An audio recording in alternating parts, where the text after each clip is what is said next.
কেনেকৈ পঢ়িব লাগে কেনেকৈ নোটছ বনাম তো সেইটো আমি ইয়াৰ পৰা ডিছকাছ কৰিম 830 টকাটো কিহৰ কাৰণে কৈছে মেডিচিনৰ নামত তোমাৰ দিছিলে কিমান 400 টকা দিছিলে হ'ল তাৰপিছত তোমাৰ এইটো কি বুলি পালচেছ দালি কিনিবলৈ তো পালচেছ দালি কিনিবলৈ 4 কেজি দালি 50% সাবসিডি দিছিলে চৰকাৰে কৈছিলে কিমান টকা 200 টকা আৰু চেনি কিনিবলৈ 4 কেজি চেনিৰ কাৰণে 50% সাবসিডি দিছিলে সেইটো আছিল তোমাৰ 80 rupees আৰু ভেজিটেবল এটো আছিল সুগাৰ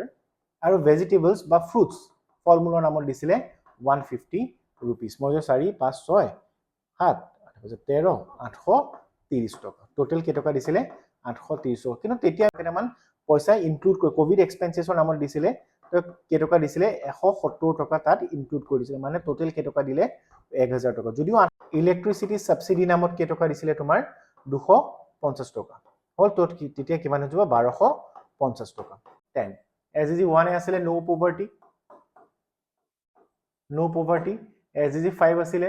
জেন্ডাৰ ইনইকুৱেলিটি আৰু SDG 10 আছিলে